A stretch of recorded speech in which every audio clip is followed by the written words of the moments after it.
അസ്സലാമു അലൈക്കും വറഹ്മത്തുള്ളാഹി തആല വബറകാതുഹു. അപ്പോൾ നമ്മളിന്ന് 14ാമത്തെ ചാപ്റ്ററാണ് ചർച്ച ചെയ്യുന്നത്. ഓർഗനൈസേഷൻ ബിഹേവിയറിൻ്റെ 14ാമത്തെ chapter organisational culture and change എന്നുള്ളതാണ് പാഠത്തിൻ്റെ പേര്. അപ്പോൾ കഴിഞ്ഞ ചാപ്റ്ററിൽ നമ്മൾ ഓർഗനൈസേഷണൽ സ്ട്രക്ചറാണ് ചർച്ച ചെയ്തത്. ഇതിൽ organisational culture and change. Okay, അപ്പോൾ ആദ്യമായിട്ട് എന്താണ് ഓർഗനൈസേഷണൽ കൾച്ചർ എന്ന് പറഞ്ഞു കഴിഞ്ഞാൽ, നമുക്കറിയാം ഒരു ഓർഗനൈസേഷനാകുമ്പോൾ അതിന് പ്രത്യേകമായിട്ടുള്ള values, norms, rules and regulations ഉണ്ടാകും. അപ്പോൾ അതാണ് ഈ ഒരു കാര്യങ്ങളാണ് ഈ ഒരു ഓർഗനൈസേഷന് മറ്റുള്ള എല്ലാ ഓർഗനൈസേഷനുകളിൽ നിന്നൊക്കെ വേർതിരിക്കുന്നത്. അതിന് യൂണിക്കായിട്ടുള്ള ഒരു പ്രത്യേകത ഈ ഒരു കാര്യങ്ങൾ കൊണ്ടാണ്. അവരിലുള്ള വാല്യൂസ്, നോംസ്, റൂൾസ്, റെഗുലേഷൻസ്, ഇങ്ങനത്തെ കാര്യങ്ങളെ കൊണ്ടാണ് ഇതിന് വേർതിരിക്കാൻ കഴിയുന്നത്. അപ്പോൾ അതുകൊണ്ട് തന്നെ ഈ ഒരു കാര്യങ്ങളാണ്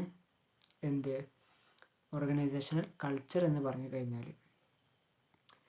അപ്പോൾ ഇതിൽ പ്രധാനമായിട്ടും എഡ്ഗർ സ്റ്റെയിൻ്റെ ഗ്രൗണ്ട് ബ്രേക്കിംഗ് മോഡൽ, അയാൾ ആ ഒരു തിയറിയിലൂടെ 3 പ്രധാനപ്പെട്ട ലെവലുകളായിട്ടാണ് ഇതിന് തിരിക്കുന്നത്. ഈ ഒരു ഓർഗനൈസേഷണൽ കൾച്ചറിനെ 3 ലെവലുകളായി തിരിക്കുന്നുണ്ട്. ഒന്നാമത്തേതാണ് ആർട്ടിഫാക്ട്സ് എന്ന് പറയും. അതായത് അത് ആ ഓർഗനൈസേഷന് കീഴിലുള്ള വിസിബിളായിട്ടും ഉള്ള, നമുക്ക് കാണാനും തൊടാനും ടച്ച് ചെയ്യാനൊക്കെ സാധിക്കുന്ന എലമെൻസുകളായിരിക്കും. ഉദാഹരണത്തിന് ഇപ്പോൾ ഓഫീസ് ലേ ഔട്ട്, കൃത്യമായ ഒരു അറേഞ്ച്മെൻറ്റും കാര്യങ്ങളൊക്കെ ഉണ്ടാവും ഒരു ഓഫീസിന്. അപ്പോൾ നമുക്കത് തൊടാനും കാണാനൊക്കെ സാധിക്കുന്ന ഒരു കാര്യമാണ്. അല്ലെങ്കിൽ ഡ്രസ് കോഡ് കാര്യങ്ങൾ, ചില ഓർഗനൈസേഷന് അവിടെയുള്ള ഡ്രസ്സിങ്ങും കാര്യങ്ങളൊക്കെ ഒരു പ്രത്യേക ഡ്രസ് കോഡും കാര്യങ്ങളും എല്ലാവർക്കും ഉണ്ടാകും. അപ്പോൾ അതും അങ്ങനത്തെ ഒരു കാര്യങ്ങൾ. അതായത് കമ്പനി ലോഗോസ്, സെറമണീസ്, ഇതൊക്കെ അതിൻ്റെ ഒരു ഭാഗമാണ്. അപ്പോൾ ഇതാണ് ആർട്ടിഫാക്ട്സ് എന്ന് പറയുന്നത്, ഒന്നാമത്തെ ലെവൽ. ഇനി രണ്ടാമത്തെ ലെവലാണ് എക്സ്പോസ്ഡ് വാല്യൂസ്. അതായത് ആ ഒരു കമ്പനിയിലുള്ള സ്വഭാവത്തിൻ്റെ റൂളുകൾ, ചിലപ്പം പ്രത്യേകമായിട്ടുള്ള സ്വഭാവ രീതികൾ, നിയമങ്ങളും കാര്യങ്ങളൊക്കെ ഉണ്ടാകും. ഇപ്പോൾ ഗൂഗിളിൻ്റെ ഒരു പ്രധാനപ്പെട്ട നിയമമായിട്ട് പറയുകയാണ് ഡോണ്ട് ബി എവിൽ എന്നുള്ള ഒരു റൂള്. അങ്ങനെ ഓരോ ഓർഗനൈസേഷനും പ്രത്യേക റൂൾസ് ഉണ്ടാവും. പ്രത്യേക റൂൾസ് ബിഹേവിയറിലടക്കം, സ്വഭാവ രീതിയിലടക്കം അങ്ങനെ റൂളുകൾ ഉണ്ടാകും. ഇങ്ങനെ പെരുമാറരുത്, ഇങ്ങനെ പെരുമാറണം എന്നൊക്കെ പറഞ്ഞിട്ട്. പിന്നെ അതുപോലെ അടുത്തൊരു ലെവലാണ് ബേസിക് അണ്ടർലൈയിങ് അസംഷൻസ്. ഇതൊന്നുകൂടി ഡീപ്പസ്റ്റ് ആയിട്ടുള്ള ലെവലാണ്.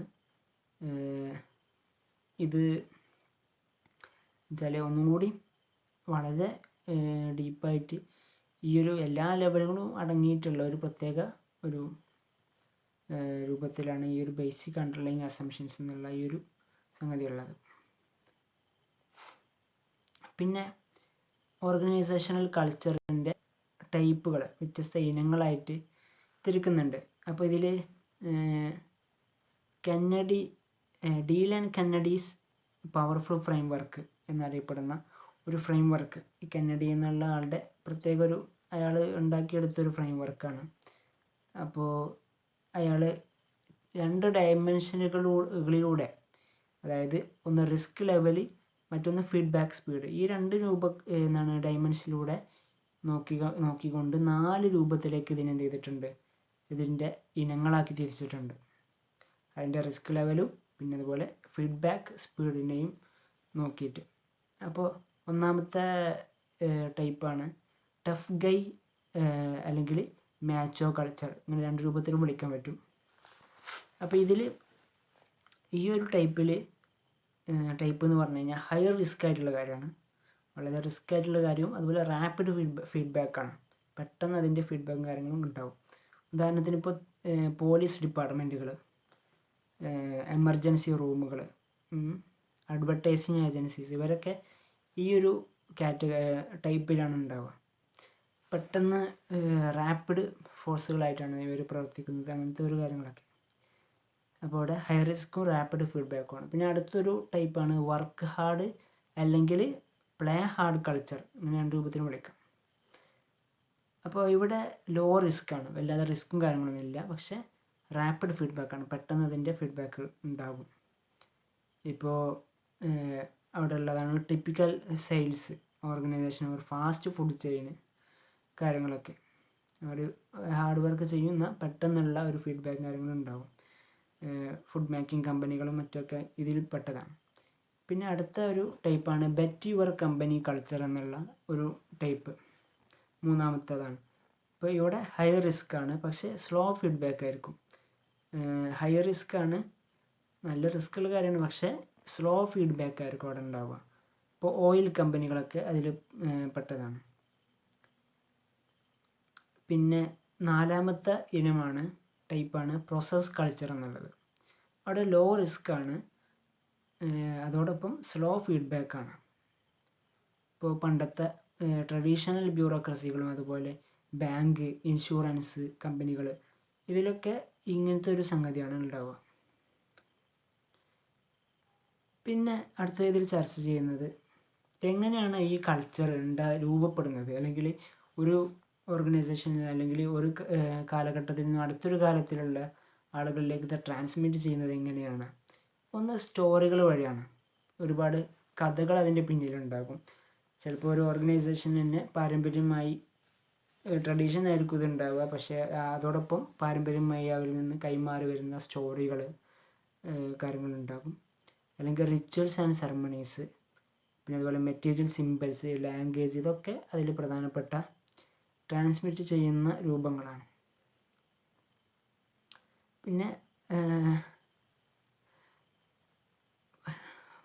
പ്രധാനപ്പെട്ട ഒരു ചർച്ച ചെയ്യുന്ന കാര്യം എന്ന് വെച്ചാൽ ലെവിൻ ചേഞ്ച് മോഡൽ. ലെവിൻ എന്നുള്ള ആളുടെ ഒരു ചേഞ്ച് മോഡലുണ്ട്. അപ്പോൾ നമ്മളിതിൽ കൾച്ചർ ആൻഡ് ചേഞ്ച് എന്നാണല്ലോ പറഞ്ഞത്. അടുത്തത് നമുക്ക് ചർച്ച ചെയ്യാനുള്ള ചേഞ്ചാണ്. ഓർഗനൈസേഷണൽ ചേഞ്ച് എന്ന് പറഞ്ഞു കഴിഞ്ഞാൽ നമുക്കറിയാം, ഓരോ കാലഘട്ടത്തിലും വ്യത്യസ്ത ഫെസിലിറ്റികളാണ്. ടെക്നോളജി ആവട്ടെ, മറ്റ് ബിൽഡിംഗ് പരമായിട്ട്, കൺസ്ട്രക്ഷൻ ആകട്ടെ, എന്ത് കാര്യത്തിലും ഓരോ കാലഘട്ടത്തും വ്യത്യസ്ത മാറ്റങ്ങൾ വന്നുകൊണ്ടിരിക്കുകയാണ്. അപ്പോൾ അതിനനുസരിച്ച് ഒരു ഓർഗനൈസേഷന് മാറിക്കൊണ്ടിരിക്കും. അതിനാണ് ഓർഗനൈസേഷണൽ ചേഞ്ച് എന്ന് പറയുന്നത്. കൾച്ചർ നമ്മൾ മുമ്പ് ചർച്ച ചെയ്തു. അപ്പോൾ ഇതിന് പ്രധാനമായിട്ടും രണ്ട് രൂപത്തിലാണ് അതിൻ്റെ സോഴ്സുകൾ, ഇത് ചേഞ്ച് വരാനുള്ള സോഴ്സുകൾ. ഒന്ന് എക്സ്റ്റേണൽ ഫോഴ്സസ് ആണ്, പുറത്തു നിന്നുള്ള ടെക്നോളജി ഷിഫ്റ്റ്. നമ്മൾ പറഞ്ഞതുപോലെ ഇപ്പോൾ COVID-19 കാലത്തൊക്കെ ഒരുപാട് മാറ്റങ്ങൾ നമുക്ക് കാണാൻ കഴിയും. ടെക്നോളജിക്കലി എല്ലാവരും ഒരു വിഷ്വൽ ലോകത്തായത് കൊണ്ട് തന്നെ ഒരുപാട് മാറ്റങ്ങൾ അതിൽ വന്നു. പിന്നെ അതുപോലെ ഇൻറ്റേർണൽ ഫോഴ്സസ് ആണ് അടുത്തത്. എന്നുവെച്ചാൽ ഇതിൻ്റെ ഉള്ളിൽ തന്നെ, ഓർഗനൈസേഷൻ്റെ ഉള്ളിൽ തന്നെ ഉണ്ടാക്കുന്ന മാറ്റങ്ങൾ. ഇപ്പോൾ 10 ആളുകളുള്ള ഒരു ഓർഗനൈസേഷൻ കുറച്ച് കഴിഞ്ഞ് ആ ഒരു ഓർഗനൈസേഷൻ്റെ കീഴിൽ 1000 ആളുകളായി. അങ്ങനെ ആകുമ്പോൾ സ്വാഭാവികമായിട്ടും അവിടെ മാറ്റങ്ങൾ വരും, ഫെസിലിറ്റികൾ കൂടും. അപ്പോൾ അതൊക്കെ ഈ ഒരു ഇൻറ്റേർണൽ ഫോഴ്സ് കാരണമുള്ള ചേഞ്ചുകളാണ്. പിന്നെ എക്സ്റ്റേണൽ ഇൻറ്റേർണലായിട്ടാണ് ഇതിന് ചേഞ്ചുകൾ ഉണ്ടാവുക. പിന്നെ പ്രധാനമായിട്ടും 4 ടൈപ്പുകൾ മുഖേനയാണ് ഇതിൻ്റെ ചേഞ്ച് ഉണ്ടാവുക. Strategic, structural, technological, people oriented, 4 രൂപത്തിലുണ്ടാവുക. അതൊക്കെ നമ്മൾ മുമ്പ് പറഞ്ഞതിൻ്റെ ബാക്കിയാണ്. പിന്നെ ലെവിൻസ് ചേഞ്ച് മോഡൽ നമ്മൾ കഴിഞ്ഞ അതിൽ തന്നെ പ്രധാനപ്പെട്ട ഒരു കാര്യമാണ്. അതായത് ഈ ലെവിൻ എന്നുള്ള ആളുടെ ചേഞ്ച് മോഡൽ. അപ്പോൾ ഇതിൽ മൂപ്പര് 3 സ്റ്റെപ്പുകളായിട്ട് പറയുന്നുണ്ട്. ഒരു ചേഞ്ച് വരാനുള്ള 3 സ്റ്റെപ്പ്. ഒന്ന് അൺഫ്രീസിങ് ആണ്. ഇയാളൊരു വെള്ളത്തെ ഊഹമാക്കിക്കൊണ്ടാണ് പറയുന്നത്. ഒരു വെള്ളം നമ്മൾ ആദ്യം ഒരു വെള്ളം ഐസ് കട്ടായി കഴിഞ്ഞാൽ അത് നമ്മൾ ചേഞ്ച് ചെയ്യണമെന്നുണ്ടെങ്കിൽ ആദ്യം അത് അൺഫ്രീസ് ആവണം, അത് അലിയണം. അപ്പോൾ അലിഞ്ഞതിന് ശേഷം പിന്നെ അടുത്ത സ്റ്റെപ്പ് പറയുന്നത് ചേഞ്ചിങ്. നമ്മളതിന് ഏത് ഷേപ്പിലേക്കാണോ ചേഞ്ച് ചെയ്യേണ്ടത് ആ ഒരു രൂപത്തിൽ. ഇപ്പോൾ അങ്ങനത്തെ ഒരു പാത്രം, ഇപ്പോൾ ഒരു സ്റ്റാർ ഷേപ്പിലുള്ള പാത്രമാണെങ്കിൽ അതിലേക്ക് വെള്ളം അൺഫ്രീസ് ചെയ്തതിന് ശേഷം മാറ്റി വെക്കുക. ഇപ്പോൾ രണ്ടാമത്തെ സ്റ്റെപ്പ് കഴിഞ്ഞു. ഇനി അടുത്തത് അത് ഫ്രീസ് ചെയ്യുക. അപ്പോൾ എന്ത് ചെയ്യുക, അത് ഷേപ്പ് മാറി ഒരു പുതിയ സ്ട്രക്ചറിലുള്ള ഒരു ചേഞ്ചിലുള്ള ഒരു മാറ്റം നമുക്ക് കാണാൻ സാധിക്കും. അപ്പോൾ ഇങ്ങനെ ഒരു 3 സ്റ്റെപ്പായിട്ട് അദ്ദേഹം ഇതിനെ, ലെവിൻ എന്നുള്ള ആൾ ഇതിനെ ചേഞ്ചിനെ എന്ത് ചെയ്യുന്നുണ്ട്, വിശദീകരിക്കുന്നുണ്ട്. ഇപ്പോൾ ഇതാണ് പ്രധാനമായിട്ട് ഇതിൽ ചർച്ച ചെയ്യാനുള്ള ഒരുപാട് കാര്യങ്ങൾ. ഇനിയും അതിൻ്റെ റിയൽ വേൾഡ് സക്സസ് സ്റ്റോറികളും മറ്റു കാര്യങ്ങളൊക്കെ ആയിട്ട് ഇതിൽ പാഠത്തിൽ ചർച്ച ചെയ്യുന്നുണ്ട്. പക്ഷേ അത് നമുക്ക് വൈൻഡപ്പ് ചെയ്യാം. അസ്സലാമു അലൈക്കും വറഹ്മത്തുള്ളാഹി വബറകാതുഹു.